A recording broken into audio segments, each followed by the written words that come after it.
ଆଜି ଗୋଟେ ନୂଆ ଭିଡ଼ିଓଟେ କରିଛି। ସବୁ ଭାଇମାନେ ତ କରୁଛନ୍ତି, ଚାଲିଛି, କିଛି ଅସୁବିଧା ନାହିଁ। ମୁଁ ଟିକେ ଗୀତକୁ ଭଲ ପାଇ, ଗୀତ ସାହିତ୍ୟ ମୋର ହେଲା ଜୀବନ। ମୁଁ ଗୀତକୁ ଭଲ ପାଇ, ଜ୍ୟୋତିଷ କରି ଗୀତକୁ ଭଲ ପାଇ, ଗୀତ ମୋତେ ବହୁତ ଆଦର, ଭାରି ଖୁସି ଲାଗେ। ମୋତେ ବହିଟିଏ ପାଇଲେ ଭାରି ପଢ଼େଇ ମୁଁ ଯେ ଗ୍ରାମରୁ ସହର, ସହରରୁ ଗ୍ରାମ ହେଇନି, ଗାଁରୁ ସହର ହେଇଛି। ସେଇ ଜନ୍ମମାଟି ଗାଁ ବିଷୟରେ କିଛି ଗୀତ କରିଛି। ବହୁତ କବିମାନେ ବହୁତ କରି ଯାଇଛନ୍ତି, ହଜାର ହଜାର ଗୀତ। ସେ କଥା ଛାଡ଼ନ୍ତୁ, ସେ ଆମେ ସେ କବି ହେଇପାରିବେନି, ଲେଖକ ହେଇପାରିବେନି, ସେ ଅଲଗା କଥା। ଭଲ ଲାଗୁଛି ଟିକେ ଗୀତ କରିଛି, ଆପଣମାନେ ଟିକେ ଶୁଣନ୍ତୁ। ମୋର ବାଦ୍ୟ ନାହିଁ କି ବର୍ତ୍ତମାନକୁ ମୋର କୀର୍ତ୍ତନ ନାହିଁ, କିଛି ନାହିଁ। ମୁଁ ସେମିତି ସବୁ କରେ। ପାଲା କଲାବେଳକୁ ବହୁତ ପାଲା କରିପାରିଲେ ହେବ ନା। ଆଉ ମୋତେ ଯେତିକି ଆସୁଛି ମୁଁ ଟିକେ କରୁଛି, ଆପଣମାନେ ଶୁଣନ୍ତୁ। କ'ଣ ସେ ଗୀତଟି କରିବା?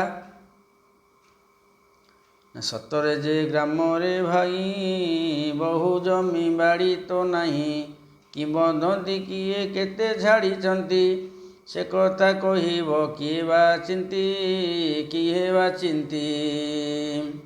ଧନ ନାହିଁ, ଶୋଭା ବି ନାହିଁ, ସୌନ୍ଦର୍ଯ୍ୟ ବି ଟିକିଏ ନାହିଁ, ଯୁଆଡ଼େ ରହିଲେ ଗ୍ରାମ କଥା ଭାଇ, କେବେ ହେଲେ ମନରୁ ତ ନ ଯାଇ ସେହିତେ ଯାଇ।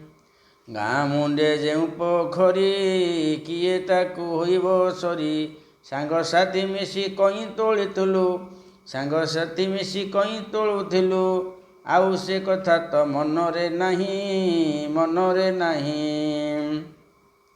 ସନ୍ଧ୍ୟା ହେଲେ ଯେ ପଲ ପଲ ଉଡ଼ୁଥାନ୍ତି ବାଦରା ପଲ, ଗୋଚା ଗୋଚା ଭାଇ ଗେଣ୍ଡାଳିଆ ତହିଁ, ଉଡ଼ି ଯାଉଥାନ୍ତି ହଇଣ ମେଳ, ହଇଣ ମେଳ।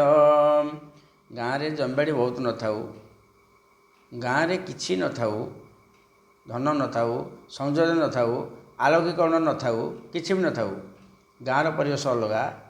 ଯେଉଁ ଗାଁ ମାନେ ଯେଉଁ ପୋଖରୀ ଅଛି, ସେ ପୋଖରୀରେ କଇଁ ଫୁଲ ଫୁଟିବ। ପିଲାଦିନେ ଆମେ ସବୁ ତୋଳୁଥିଲୁ, ଯାଇକିରି ପାଣିରେ ପହଁରିକି ଗାଡ଼ିଆରେ ଆଣୁଥିଲୁ।